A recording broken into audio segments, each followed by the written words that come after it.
পারিবারিক কিছু সমস্যা ছিল, তাই ভিডিও দিতে পারছিলাম না।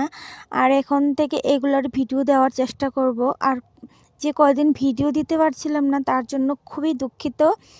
আর সকালবেলা চান করে নিয়েছি, চান করে তারপরে চুলটা ভিজা ছিল, চুলটা ছেড়ে দিয়েছি। আর এখন বিছানাটা গুছিয়ে নিচ্ছি। একটা ব্ল্যাঙ্কেট আর একটা কম্বল আর একটা ক্যাথা, সেগুলো এখন ভালো করে গুছিয়ে নেব। তারপর বিছানা চাদরটা ঝেড়ে পেতে নেব। আর এখন থেকে আমার বাপের বাড়ি থেকে এগুলোর ভিডিও আসবে। আমার সব কিছু গুছা হয়ে গেছে, এখন বিছানা চাদরটা ঝেড়ে পেতে নেব। চলো তোমরা আমার ভিডিওটা দেখতে থাকো। বিছানাটা গুছিয়ে নিয়েছি, এখন ঘরের ভিতরটা একটু ঝাড় দিয়ে পরিষ্কার করে নেব।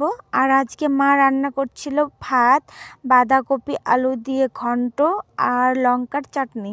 অনেক বেলা হয়ে গেছিলো, প্রায়